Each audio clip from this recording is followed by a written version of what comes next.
National agitation committee NAC मुख्यालय बुल्ढाणा, महाराष्ट्र। मां commander Ashok Raut जी, राष्ट्रीय अध्यक्ष का दिल्ली दौरा। एनएसी की 12वीं केंद्रीय कार्यकारिणी की CWC बैठक दिनांक 29 व 30 जुलाई 2024 को राष्ट्रीय अध्यक्ष कमांडर अशोक राउत जी की अध्यक्षता में सफलतापूर्वक संपन्न। देश के 22 प्रांतों के पदाधिकारियों सहित क्षेत्रीय व राष्ट्रीय स्तर के पदाधिकारियों व प्रतिनिधियों की रही उपस्थिति। ईपीएफओ के अन्याय, अमानवीय दृष्टिकोण व हठधर्मिता के कारण अत्यल्प पेंशन राशि व मेडिकल सुविधा के अभाव में देश के लगभग 5,000 से 6,000 ईपीएस 95 पेंशनर्स प्रति माह मृत्युमुखी होते जा रहे हैं। ईपीएस 95 पेंशनर्स की इस ज्वलंत समस्या के साथ ही उच्च पेंशन के मामलों में ईपीएफओ की उदासीनता पर हुई गहन चर्चा। अत्यंत दुखी मन से लिए गए कुछ कठोर निर्णय। दिनांक 31 अगस्त 2024 के पहले या आगामी विधानसभा चुनाव के पहले बीजेपी सरकार पेंशनर्स की मांगों को अविलंब मंजूर करें, अन्यथा देश के ईपीएस 95 पेंशनर्स द्वारा बीजेपी पार्टी को सहयोग नहीं करने का हुआ निर्णय।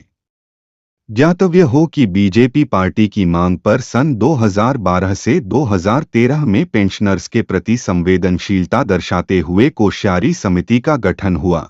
कोश्यारी समिति ने मासिक पेंशन को 3,000 रुपये तक बढ़ाने व उसे महंगाई भत्ते से जोड़ने की उस समय सिफारिश की।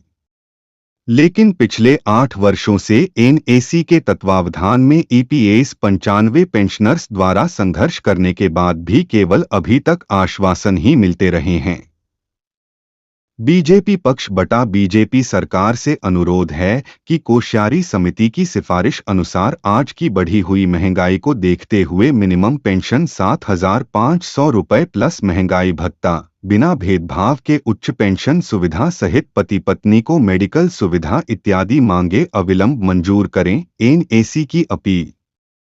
राष्ट्रीय बटा प्रांतीय स्तर के सभी राजनैतिक दलों से एनएसी का अनुरोध, पक्ष पार्टी से ऊपर उठकर वृद्ध पेंशनर्स के प्रति कर्तव्य पालन निभाते हुए सरकार से पेंशनर्स की मांगों को मंजूर करवाने हेतु सहयोग करें। पिछले 8 वर्षों के संघर्ष को देखते हुए लोकशाही तरीके से संघर्ष हेतु आगामी चुनावों में ईपीएस 95 पेंशनर्स व उनके परिजनों द्वारा 100% मतदान करने की अपील का प्रस्ताव मंजूर। यदि मतदाता सूची में नाम नहीं है तो कृपया तुरंत अपना नाम रजिस्टर करवाएं। एनएसी के पिछले 8 वर्षों के सतत अनुरोध पर सभी सेंट्रल ट्रेड यूनियन ने एक प्लेटफार्म पर आकर पहली बार मिनिमम पेंशन को बढ़ाकर 9,000 रुपये, 7,500 रुपये प्लस डॉट की मांग को सरकार के समक्ष रखा। इसलिए सभी सेंट्रल ट्रेड यूनियन के पदाधिकारियों का अभिनंदन प्रस्ताव भी CWC में मंजूर। संगठन को संख्याबल के आधार पर सुदृढ़ बनाने, विस्तारित करने हेतु तहसील स्तर से लेकर प्रांतीय स्तर की सभाओं का आयोजन, गेट मीटिंग का आयोजन, व्यक्तिगत संपर्क, अन्य संगठनों को एनएसी से जोड़ने का अभियान, जिला कार्यालयों को खोलना व पेंशनर्स की सहायता हेतु मार्गदर्शन केंद्र अविलंब शुरू किए जाएं, यह प्रस्ताव भी मंजूर। संगठन को आर्थिक दृष्टि से सुदृढ़ व सक्षम बनाने हेतु सदस्यता शुल्क, संलग्न शुल्क, जिला बटा प्रांत व केंद्र की भागीदारी पर बनाई गई LM सिद्दीकी समिति की रिपोर्ट को लागू करने का प्रस्ताव भी मंजूर।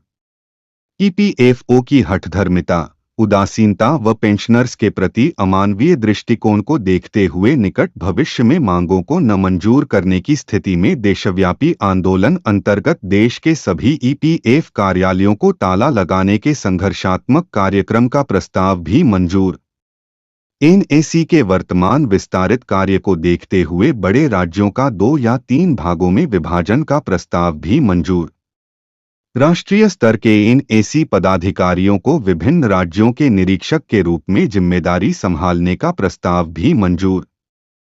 संसद के इसी सत्र में पेंशनर्स की मांगों को मंजूर करवाने हेतु अपने अपने क्षेत्रों के माननीय सांसद महोदयों से संपर्क करने के अभियान को गति प्रदान करने का प्रस्ताव भी मंजूर।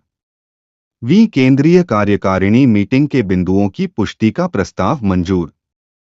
एनएसी के राष्ट्रीय अध्यक्ष मां कमांडर अशोक राउत जी द्वारा किया गया CWC मीटिंग का उद्घाटन। श्रीमती श्रीलक्ष्मी करवाड़ी, अध्यक्ष तेलंगाना के द्वारा ईशवंदना से हुई CWC मीटिंग की शुरुआत। एनएसी के संघर्ष दौरान वीरगति को प्राप्त हुए भाइयों बटा बहनों को अर्पित की गई श्रद्धांजलि। सौ निर्मला बड़वे, एनएसी प्रतिनिधि महिला फ्रंट महाराष्ट्र ने प्रस्तुत किया स्वागत गीत। उत्तर भारत के मुख्य समन्वयक श्री सुरेश डंगवाल जी ने किया प्रास्ताविक भाषण। आगे की CWC मीटिंग की कार्रवाई एजेंडा अनुसार सफलतापूर्वक संपन्न हुई। आगामी CWC मीटिंग का आयोजन एनएसी मुख्यालय बुल्ढाणा, महाराष्ट्र में होगा। यह घोषणा SN आम्बेकर, प्रांतीय अध्यक्ष महाराष्ट्र ने की।